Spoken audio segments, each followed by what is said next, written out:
Hi, this is Pierre Sabak. We're at the Cow and Calf Rocks, which is very close to the alleged UFO sighting on Ilkley Moor. We're going to be talking about the traditions of dragons, fairies and seraphim, and how all this interlinks in with the traditions of the grey men, little green men, which are found within earlier literature. So I hope you enjoy this short presentation by Anthony Beckett and Pierre Sabak. Thank you very much.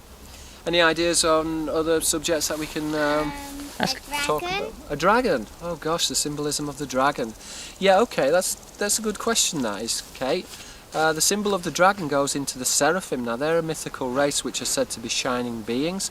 So the seraphim, the word seraphim is related to the Semitic word seraph, which is a serpent, but is also related to serapha, which is fire.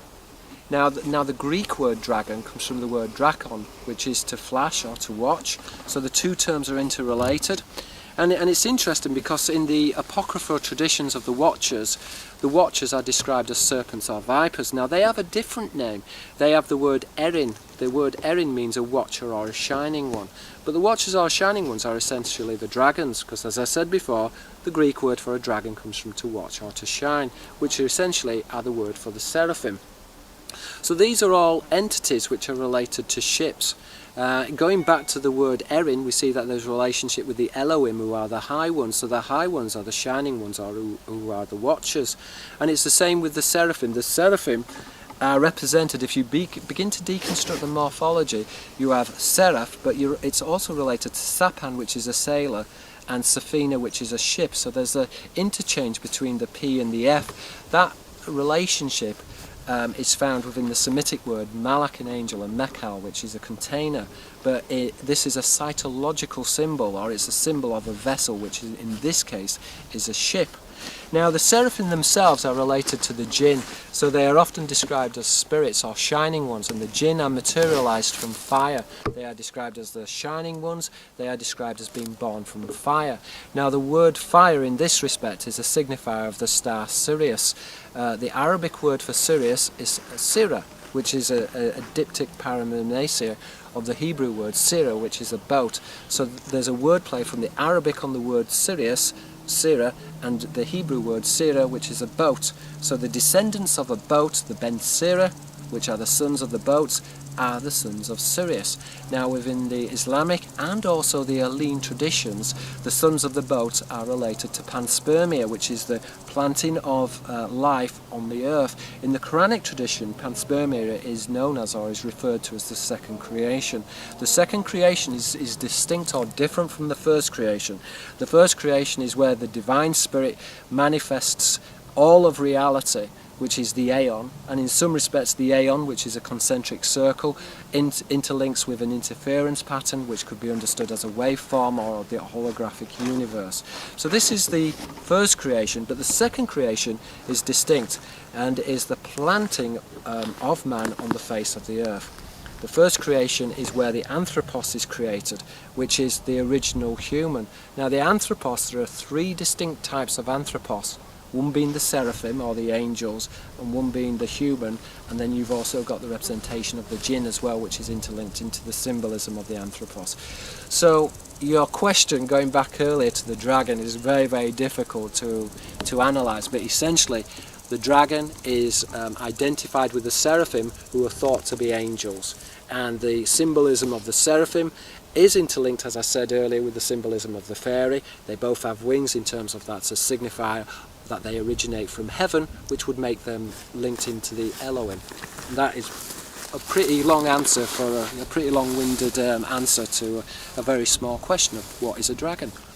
Okay. Thank you, Pierre. Thank you. Thank you. Because the little green man is found within early accounts, which is then replaced by grey men.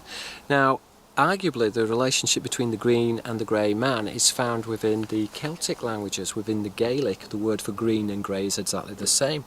So the representation of the green man, or the small green man, could equally be represented as a grey alien. And again, within polyglottal symbolism, you have the fairy, which is related to fire, which is related to fear. because obviously they're supernatural beings, but the same wordplay is found with the seraphim. The seraphim are said to be winged beings, which is a symbol of heaven, but we have the same wordplay with seraph, Surepha, which is fire, and Raph, which is the Old Semitic word for fear. Which is kind of very interesting because that links into the traditions of the reframe. The reframe were the descendants of the seraphim, which are known as the ghosts. Now this is a polymorphic word because the word for the reframe is related to Rapha, which is a giant, which is one of the old words for a giant. So the giants themselves were represented as ghosts. The word ghost is clayleptical or is interchangeable with the word jinn. The jinn being born from fire, again, which is a reference to the seraphim, because the seraphim themselves are born of fire. And so coming to a location like this is very interesting because obviously these beings themselves are said to exist within secluded areas, and the relationship between beings and relativity and time, in terms of time slowing down, is found. It's found both within the Islamic tradition. It's also found within the Japanese tradition of the Utsu no Fune, in which it is said that the turtle maiden could slow down time, and the stories here between this idea of relativity, and also in the Quranic traditions as well, with the sleepers in the cave. When they woke up, 300 years had passed.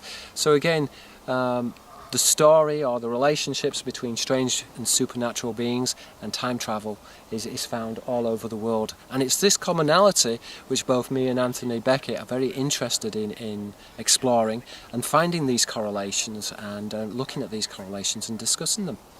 You know, it's interesting, in Jenny Randall's book Time Storms, she discusses cases where people kind of actually, was it Time Storms? I might be thinking of Andrew Collins's book Light Quest, actually.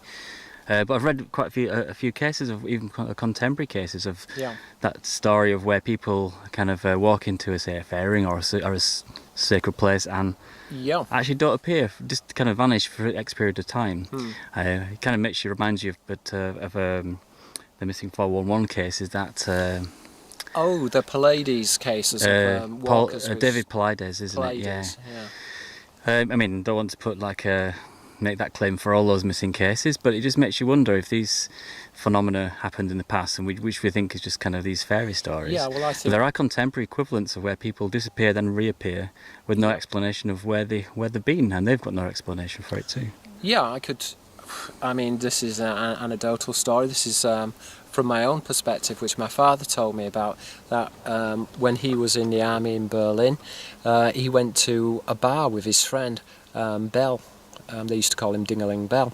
And they went into this bar, he danced with this girl, he really enjoyed himself, and the next night they went back to the same place to try and find the place, and they couldn't find the place anywhere. So they went, and in my dad's broken German, and they asked a police constable, and he could speak a little bit of English, and he said, "Where is such and such a bar? I'm trying to locate it. It's near the big gates in Berlin. I can't remember the name. Brandenburg Gates." Yeah, and he said, "Oh, I knew those people," because my dad mentioned the name of the girl. He said they died in the war. They were blown up with a direct hit with a bomb. And so, and my dad sort of didn't quite believe it, and he said, yeah, and where the bar stood was over down this street, and he showed them, and there was a supermarket there. And my dad said he always tried to relocate this bar, and he never found it, and it did seem to be in the same location as his supermarket. So my father said to me that it seemed as though he had, his explanation was maybe he had time travelled, or that there was some kind of supernatural explanation. Now, what was quite interesting in my father's story is that he went into the bar, but he went out with this girl who he's dancing with. Now, my dad was 18 at the time, and I think she was about 18 or 20, and he chased her around the fountain. So it actually seems as though that whatever was occurring with this displacement in time, if it was a displacement in time, it actually continued outside of the confines of the interior. So I think that is interesting in these time travel cases, that it may not just be, it may be the location itself which is subject to a disturbance with the time, with the displacement of time. It's interesting. Is it plausible, rather than it being a physical transition, that it's non-physical? I was thinking on lines of Whitley Strieber's new book that he co-wrote with his deceased wife, about how the idea of correlating how these entities that people experience in this entity contact correlates at some level with those who've passed over, however you wanted to phrase that. Well, I think that there is Is there a relationship here? Well, I do think that there is. I think the anecdotal evidence is pointing to that. So, for example, with near-death experience, some people have had interactions with alien or non-human beings, and have claimed that their souls have materialised onto flying saucers, for the want of a better word, however you want to try and define what a flying saucer is. So yeah, I think that there is this correlation, and certainly within the biblical traditions you have the Elohim. The word Elohim means the high ones, but they are linked to the Ruach Elohim, which are the high spirits, which is another word for the jinn. But the Ruach Elohim themselves are manifested as the Elachei, a high creature. And so it does seem to me that here what we're really dealing with is a holographic culture. These are beings which have deconstructed the mechanics of the waveform. And it seems plausible to me that if the soul exists, and we have good anecdotal evidence that the soul exists through studies of near-death experience, particularly within blind people, people who have never seen before. And so if we take that these accounts are valid and that the soul exists, and that these entities have deconstructed the spiritual realm, then it seems very plausible that they could communicate through the more subtle realms, such as through near-death experience, through shamanic trances, and even through dreams as well, that they could somehow manage to communicate through the dream states. And I think that the dream state itself is very interesting, because the ulterior reality is manifested as an externalized, or the external reality. And I think that there is this relationship between subtle levels of thinking and the way in which this is manifested. So, and again, the way in which the waveform is manifested, between the waveform and the particle which is physically materialized. How do you even tell a fairy story when you don't have a book? Yeah, I've got it all up here in my head, this story.